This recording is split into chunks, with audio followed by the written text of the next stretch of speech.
berdirinya kerajaan. Kerajaan Gua Talo terletak di Sulawesi Selatan, bagian pesisir barat, tepatnya di wilayah Kabupaten Goa dan sekitarnya saat ini. Penduduknya mayoritas suku Makassar, sehingga awalnya ia tumbuh sebagai Ciokdong.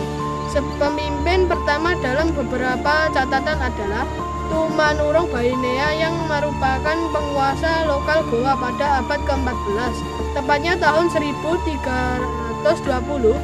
Dengan diangkatnya Tumanurung menjadi Raja Goa yang bergelar Karaeng Sombaya Diri Goa. Sumber kerajaan. Sumber sejarah kerajaan Gua Talo ada dua macam, yaitu yang pertama dan paling utama adalah sumber tertulis dari catatan Tom Pires. Sumber kedua dari benda-benda arkeologi berupa batu peninggalan atau kompleks pemakaman.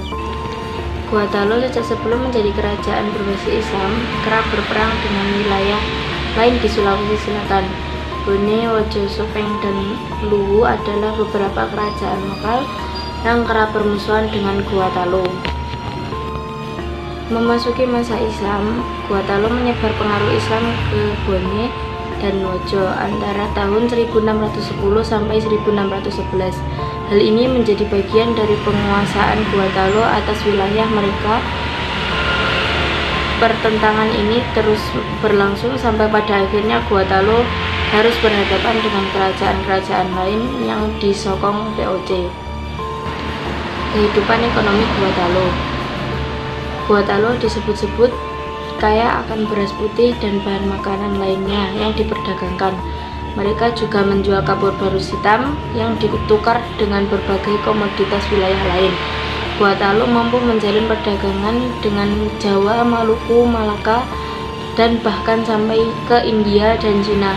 Impor tekstil dari India dan keramik dari Cina banyak ditemukan sebagai bukti perdagangan berlangsung dalam kurun waktu lama. Pelabuhan Samba Opu menjadi bandar utama mengalirnya rempah-rempah dari Maluku ke wilayah barat. Gua Talo tentunya mendapat keuntungan yang sangat besar dari wilayah ini. Kehidupan sosial Gua Talo. Gua Talo menempatkan agama Islam sebagai instrumen paling penting dalam roda kehidupan masyarakat. Dikenal berbagai mubalik utama atau Datu Talu, beberapa di antaranya berasal dari Jawa. Merekalah yang berjasa mengislamkan raja-raja Sulawesi Selatan dan menyebarkan secara luas kepada masyarakat. Ajaran Sulfisme bahkan sempat berkembang melalui Syekh Yusuf Al-Makassari, meskipun pada akhirnya berpindah ke Banten karena tidak disukai elit kerajaan. Masa kerajaan Gua Talo. Masa kerajaan Gua Talo terjadi awal pertengahan abad ke-17 setelah sama-sama menganut agama Islam dan berdiskusi untuk mendominasi kawasan wilayah Sulawesi Selatan dan Barat. Pesisir Kalimantan dan Nusa Tenggara adalah bagian dari kuasa Gua Talo. Kerajaan ini semakin membesar hingga berhubungan dengan Jawa, Malaka, Qing, dan India.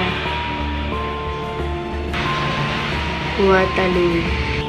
Kerajaan ini semakin membesar hingga berhubungan dengan Jawa, Malaka, Cina, dan India.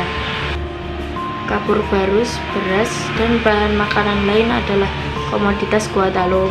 Mereka menjadi gerbang pengandangan rempah-rempah antara Barat dan Maluku. Kondisi ini mendorong Wojo dan Bone beralkursi dengan dukungan VOC untuk memusuhi Gua Talo. Akhir kerajaan. Kemunduran kerajaan Gua Talo sebagai dominasi Sulawesi sebenarnya terjadi secara langsung setelah kekalahan Hasanuddin pada tahun 1667 melawan VOC dan Bone. Kekuatannya semakin melemah, terlebih karena VOC yang semakin kuat di wilayah tersebut. Gua Talo masih dapat bertahan hingga akhir abad ke-19, meskipun dengan kekuasaannya yang semakin sempit.